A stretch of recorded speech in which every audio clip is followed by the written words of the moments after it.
അസ്സലാമു അലൈക്കും വറഹ്മത്തുള്ളാഹ്. ഇന്ന് നമ്മള് ഹിഫ്ദുൽ ഖുർആനിന്റെ ഹംബിൾ സ്റ്റാർട്ട് സിൽവർ മെമ്പർഷിപ്പില് എല്ലാ ആഴ്ചയും നടക്കുന്ന ഇന്നർ സർക്കിളിലാണ് നമ്മളുള്ളത്. അപ്പൊ ആദ്യം എന്താണ് ഹംബിൾ സ്റ്റാർട്ട് സിൽവർ മെമ്പർഷിപ്പ് എന്നുള്ളതൊന്ന് മനസ്സിലാക്കിയതിനു ശേഷം ഇതിന്റെ ഇന്റൻഷൻ എന്താണ് എന്നുള്ളത് മനസ്സിലാക്കിയതിനു ശേഷം മുന്നോട്ട് പോവാം.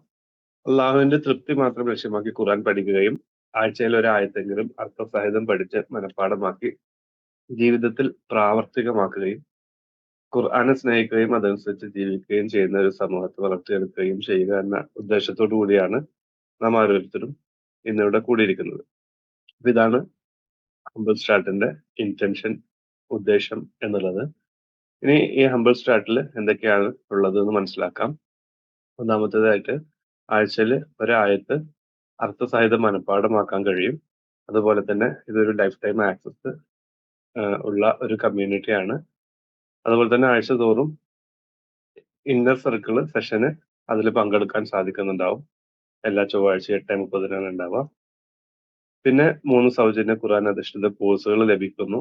മനഃപ്പാഠമാക്കാനുള്ള ടിപ്സ് കാര്യങ്ങളൊക്കെ മനസ്സിലാക്കാൻ സാധിക്കുന്നുണ്ടാവും. അലാവുദ്ദീൻ ഖുർആൻ മത്സരത്തിൽ പങ്കെടുക്കാം. അതുപോലെ തന്നെ H4E അക്കാദമി നടത്തുന്ന ക്വിസ് കോമ്പറ്റീഷനിലും പങ്കെടുക്കാൻ പറ്റുന്നുണ്ടാവും. മാത്രമല്ല H4E അക്കാദമി സംഘടിപ്പിക്കുന്ന വീഡിയോ ചാലഞ്ചിലും പങ്കെടുത്ത് സമ്മാനങ്ങൾ നേടാൻ സാധിക്കുന്നുണ്ടാവും. അപ്പോൾ ഇത്രയും കാര്യങ്ങളാണ് ഈ ഒരു ഹംബിൾ സ്റ്റാർട്ട് എന്നുള്ള മെമ്പർഷിപ്പിൽ നിങ്ങൾക്ക് ലഭിക്കുന്ന കാര്യങ്ങൾ. ഇനി ഇതിന്റെ ഒരു കോഡ് ഓഫ് ഓണർ നമുക്ക് മനസ്സിലാക്കാം. നമുക്കറിയാം എന്ത് കാര്യം ചെയ്യുന്ന സമയത്തും നമുക്കൊരു കോഡ് ഓഫ് ഓണർ ഉണ്ടെന്നുണ്ടെങ്കിലാണ് നല്ല രീതിയിൽ മുന്നോട്ട് പോകുന്നുണ്ടാവുക. ഒന്നാമത്തത് ഇഖ്ലാസ് ആണ്. അള്ളാഹുവിന്റെ തൃപ്തി മാത്രം ലക്ഷ്യമാക്കി പഠിക്കും എന്നൊരു ഒരു ഉദ്ദേശം നമുക്ക് ഉണ്ടാവേണ്ടതുണ്ട്. അതുപോലെ തന്നെ സ്ഥിരതയാണ് രണ്ടാമത്തത്. ആഴ്ചയിൽ ഒരായത്തെങ്കിലും അർത്ഥസഹിതം പഠിച്ച് മനഃപ്പാഠമാക്കും എന്നുള്ള ഒരു കാര്യം നമ്മൾ ഓർത്തു വെക്കേണ്ടതുണ്ട്. അതുപോലെ അച്ചടക്കം. എല്ലാ ഇന്നർ സർക്കിൾ സെഷനുകളിലും കൃത്യസമയത്ത് പങ്കെടുക്കാൻ ശ്രമിക്കും എന്നുള്ളതാണ്. നാലാമത്തേത് ആവർത്തനം. പഠിച്ചതിന് സ്ഥിരമായി ആവർത്തിക്കുകയും മറക്കാതിരിക്കാൻ ശ്രദ്ധിക്കുകയും ചെയ്യും. അഞ്ചാമത്തേത് പ്രാവർത്തികം. ഖുർആൻ പഠിക്കുക മാത്രമല്ല അതനുസരിച്ച് ജീവിക്കാനും ശ്രമിക്കും. 6 സാഹോദര്യം. പരസ്പരം പ്രോത്സാഹിപ്പിക്കുകയും ബഹുമാനിക്കുകയും നന്മയിൽ മത്സരിക്കുകയും ചെയ്യും. ഏഴാമത്തേത് പങ്കുവെക്കൽ. ഞാൻ വ്യക്തമായി മനസ്സിലാക്കിയ ഓരോ അറിവും മറ്റുള്ളവരിലേക്കും വ്യക്തതയോടെ പങ്കുവെക്കാൻ ആത്മാർത്ഥമായി ശ്രമിക്കും. അപ്പോൾ ഈ ഒരു ഇതിന്റെ ലക്ഷ്യം അടുത്തത് ഖുർആനുമായി ജീവിതകാല ബന്ധം സ്ഥാപിച്ച് അള്ളാഹുവിന്റെ സ്നേഹവും സ്വർഗവും ലക്ഷ്യമാക്കി മുന്നേറും എന്നുള്ളതാണ്. അപ്പൊ ഇത്രയും കാര്യങ്ങൾ ഇതിന്റെ കോഡ് ഓഫ് ഓണർ ആണ്. അപ്പൊ ഇത് നമ്മൾ മനസ്സിൽ വെക്കണം. അതിനനുസരിച്ച് നമ്മൾ കാര്യങ്ങൾ മുന്നോട്ട് കൊണ്ടുപോകേണ്ടതാണ്. ഇപ്പൊ നമ്മൾ ഇപ്പോ പഠിച്ചുകൊണ്ടിരിക്കുന്ന സൂറത്ത് ഖമറാണ്. സൂറത്ത് ഖമറിനെ കുറിച്ച് നമുക്ക് കൂടുതൽ കാര്യങ്ങൾ മനസ്സിലാക്കാം. ഇന്ന് ഒന്നാമത്തെ ക്ലാസ് ആണ്, ഇൻട്രൊഡക്ഷൻ ആണ്. അപ്പൊ ഇതിന്റെ റെക്കോർഡിങ്സ് സിൽവർ മെമ്പേഴ്സിന് ആപ്പ് വഴി ലഭിക്കുന്നതാണ്. അതുവഴി നിങ്ങൾക്ക് പിന്നീടും ഈ ക്ലാസ് കാണാൻ സാധിക്കുന്നതാണ്. ഇൻട്രൊഡക്ഷൻ ആദ്യമായിട്ട് ബേസിക് ഇൻഫർമേഷൻ നോക്കാം. സൂറത്ത് ഖമറിന്റെ ബേസിക് ആയിട്ടുള്ള കുറച്ച് കാര്യങ്ങളാണ് നമ്മൾ മനസ്സിലാക്കാൻ പോകുന്നത്. ഈ സൂറത്തിന്റെ പേര് സൂറത്തു ഖമർ എന്നുള്ളതാണ്. അതിന്റെ അർത്ഥം ചന്ദ്രൻ എന്നാണ്. ഈ സൂറത്ത് വിശുദ്ധ ഖുർആനിലെ 54-ാമത്തെ അധ്യായമാണ്. ഈ സൂറത്തിൽ ആകെ 55 വചനങ്ങളാണ് ഉള്ളത്. 55 വചനങ്ങളുള്ള 54-ാം അധ്യായമാണ് സൂറത്തു ഖമർ എന്നുള്ളത്. ആകെ വേർഡുകൾ നോക്കുകയാണെന്നുണ്ടെങ്കിൽ ഏകദേശം 342ഓളം വാക്കുകൾ ഈ ഒരു സൂറത്തിലുണ്ട്. യുണീക്ക് വേർഡ്, അതായത് റിപ്പീറ്റ് ചെയ്യാത്ത യുണീക്ക് വേർഡുകൾ നോക്കുകയാണെന്നുണ്ടെങ്കിൽ ഒരു 205 മുതൽ 210 വരെ വാക്കുകളാണ് ഈ ഒരു സൂറത്തിലുള്ളത്. ഈ സൂറത്ത് മക്കയിൽ അവതരിച്ചതാണ്. അതുപോലെ തന്നെ 30 ജുസുകളിൽ 27ാമത്തെ ജുസയിലാണ് ഈ ഒരു സൂറത്ത് വരുന്നത്. മുസാഫിന്റെ പേജ് നമ്പർ നോക്കുകയാണെന്നുണ്ടെങ്കിൽ 528ാമത്തെ പേജിലാണ് ഈ ഒരു സൂറത്ത് വരുന്നത്. അപ്പൊ ഇത്രയും കാര്യങ്ങളാണ് നമ്മൾ ബേസിക് ആയിട്ട് സൂറത്തു ഖമറിനെ കുറിച്ച് മനസ്സിലാക്കേണ്ടത്. സൂറത്തു ഖമറിന്റെ അർത്ഥം ചന്ദ്രൻ എന്നുള്ളതാണ്. 55 ആയത്തുകളുള്ള 54-ാം അധ്യായമാണ് സൂറത്തുൽ ഖമർ. 27-ാമത്തെ ജുസ്ഇല് ഉള്ള ഈ സൂറത്ത് മക്കയിൽ അവതരിച്ചതാണ് എന്നുള്ളതാണ് നമ്മൾ മനസ്സിലാക്കേണ്ടത്. ഇനി നമുക്ക് ഈ സൂറത്തിന് എന്തുകൊണ്ടാണ് ആ പേര് വന്നത് എന്നുള്ളത് നമുക്ക് നോക്കാം. ഈ സൂറത്തിലെ ഒന്നാമത്തെ ആയത്തില്, ആദ്യ ആയത്തില് ചന്ദ്രൻ പിളർന്ന അത്ഭുതം പരാമർശിക്കുന്നുണ്ട്. അതിനാലാണ് സൂറത്തിന് സൂറത്തു ഖമർ എന്ന പേര് വന്നത് എന്നാണ് തഫ്സീറുകൾ നോക്കിക്കഴിഞ്ഞാൽ നമുക്ക് കാണാൻ സാധിക്കാം. ഇനി നമുക്ക് ഈ ഒരു സൂറത്തിന്റെ പ്രധാന വിഷയങ്ങൾ എന്താണ് എന്നുള്ളത് മനസ്സിലാക്കാം. ഒന്നാമതായിട്ട് ഈ സൂറത്തിലെ പ്രധാന വിഷയം നിഷേധിക്കുന്നവർക്കുള്ള മുന്നറിയിപ്പാണ് ഈ ഒരു സൂറത്തിലൂടെ നമുക്ക് കാണാൻ സാധിക്കുന്നുണ്ടാവുക. മുൻകഴിഞ്ഞു പോയ സമുദായങ്ങളുടെ കഥകള് നമുക്ക് ഈ ഒരു സൂറത്തിലുടനീളം കാണാൻ സാധിക്കുന്നുണ്ടാകും. അതുപോലെ തന്നെ അള്ളാഹുവിന്റെ ശിക്ഷയെ കുറിച്ച് പറയുന്ന കാര്യങ്ങള് നമുക്ക് ഈ സൂറത്തില് കാണാൻ സാധിക്കുന്നുണ്ടാകും. അത് മാത്രമല്ല വിശുദ്ധ ഖുർആന് എളുപ്പമാണെന്ന് ഓർമ്മപ്പെടുത്തലും ഈ ഒരു സൂറത്തിൽ നമുക്ക് കാണാൻ സാധിക്കുന്നുണ്ടാവും. അപ്പൊ ഇത്രയും കാര്യങ്ങളാണ് ഈ സൂറത്തിന്റെ പ്രധാന വിഷയങ്ങൾ. ഇനി ഈ സൂറത്തിലെ വിഷയക്രമം നോക്കുകയാണെന്നുണ്ടെങ്കിൽ ആദ്യത്തെ കുറച്ച് ആയത്തുകൾ ചന്ദ്രൻ പിളർന്നതിനെ കുറിച്ചും ഖിയാമത്തിന്റെ മുന്നറിയിപ്പിനെ കുറിച്ചുമാണ് നമുക്ക് പറഞ്ഞു തരുന്നത്. അതിന് ശേഷമുള്ള ആയത്തുകൾ നൂഹ് നബി അലൈഹിസ്സലാമയെ കുറിച്ചും വെള്ളപ്പൊക്കം ഉണ്ടായതിനെ കുറിച്ചുമുള്ള കാര്യങ്ങളാണ് സൂറത്തിലെ ആയത്തുകളിലൂടെ നമുക്ക് മനസ്സിലാക്കാൻ സാധിക്കുക. മൂന്നാമതായിട്ട് ആദ് ജനത ഹൂദ് നബിയെ കുറിച്ചും ഹൂദ് നബിയുടെ സമൂഹത്തെ കുറിച്ചുമുള്ള കാര്യങ്ങളാണ് തുടർന്നുള്ള ആയത്തുകളിൽ മനസ്സിലാക്കാൻ സാധിക്കുന്നുണ്ടാവുക. അതുപോലെ തന്നെ അതിനുശേഷം സ്വാലിഹ് നബിയുടെ ചരിത്രവും അതിനുശേഷം ലൂത്ത് നബിയുടെ ചരിത്രവും അവരുടെ ജനതയെക്കുറിച്ചും ഫിർഔന്റെ ജനത മൂസാ നബിയുടെ ചരിത്രവും ഖിയാമത്ത് അവിശ്വാസികളുടെ അവസ്ഥ എന്താണ് എന്നതിനെ കുറിച്ചും മുത്തക്കികളുടെ വിജയത്തെക്കുറിച്ചുമാണ് ഈ ഒരു സൂറത്തിലെ വിഷയക്രമം. അപ്പൊ ഈ ഒരു വിഷയക്രമത്തിലാണ് ഈ സൂറത്തിലെ ഓരോ ആയത്തുകളും ഉള്ളത് എന്നതാണ് ചുരുക്കം. ഈ ഒരു സൂറത്തിന്റെ ഒരു പ്രത്യേകത ഈ ഒരു സൂറത്തില് ആവർത്തിക്കുന്ന ആയത്തുണ്ട് എന്നുള്ളതാണ്.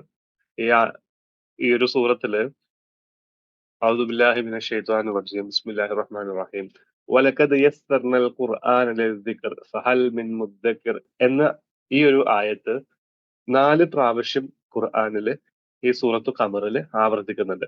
തീർച്ചയായും ഓർമ്മിച്ച് മനസ്സിലാക്കുവാൻ വേണ്ടി ഖുർആനെ നാം എളുപ്പമാക്കിയിരിക്കുന്നു, എന്നാൽ ഓർമ്മിച്ചു മനസ്സിലാക്കുന്നവരായി വല്ലവരുമുണ്ടോ എന്നതാണ് ഈ ഒരു ആയത്തിന്റെ അർത്ഥം.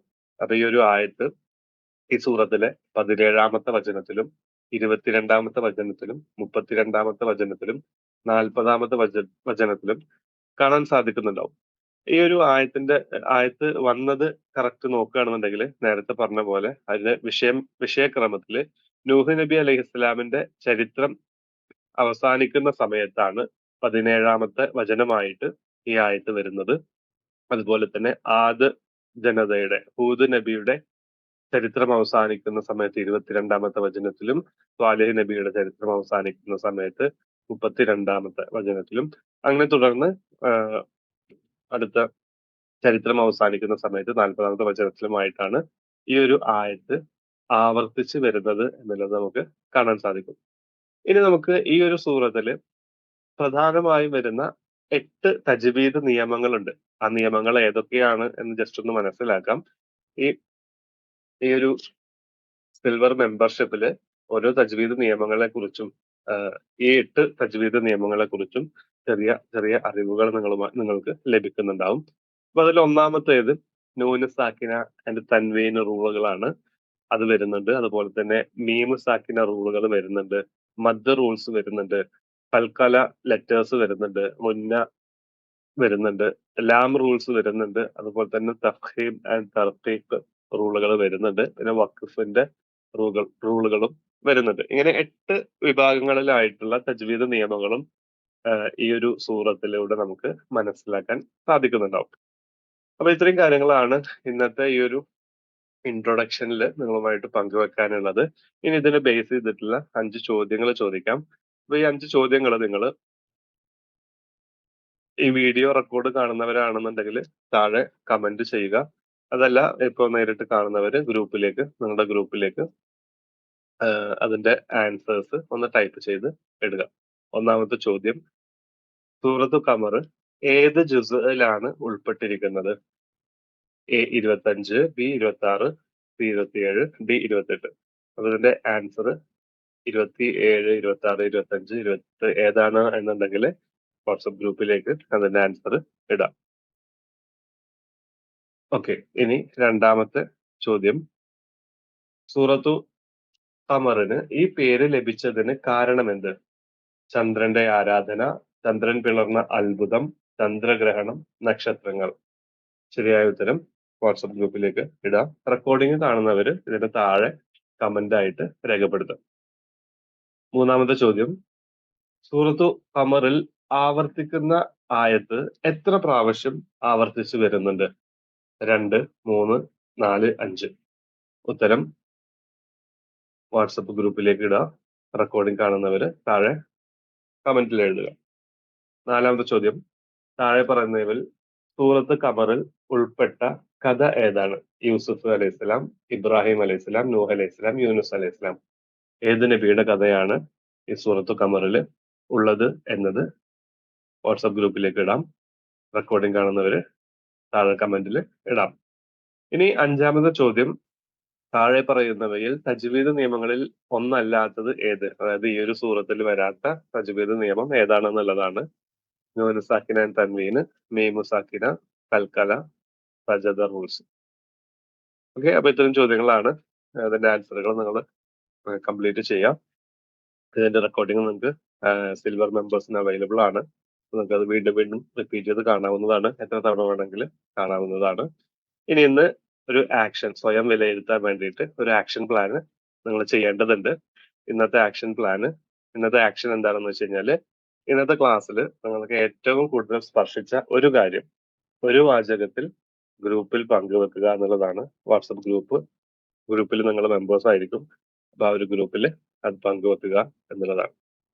അപ്പോൾ ഇത്രയും കാര്യങ്ങളാണ് ഈ ഒരു സുഹൃത്തുമായി ബന്ധപ്പെട്ട് അതിന്റെ ഇൻട്രൊഡക്ഷനുമായിട്ട് ബന്ധപ്പെട്ട് നിങ്ങളുമായി പങ്കുവെക്കാനുള്ളത്. എല്ലാ ആഴ്ചയും ഈ ഒരു സമയത്ത് ലൈവായിട്ട് തന്നെ ഇതിൽ പങ്കെടുക്കാൻ വേണ്ടി ശ്രമിക്കാം. എല്ലാ മെമ്പേഴ്സിന് ഇതിന്റെ റെക്കോർഡിങ്സ് അവൈലബിൾ ആയിട്ടുണ്ടാവും. അപ്പോൾ ഇന്ന് നമ്മൾ പറഞ്ഞത് സൂറത്തു ഖമറിന്റെ ഇൻട്രൊഡക്ഷൻ ആണ്.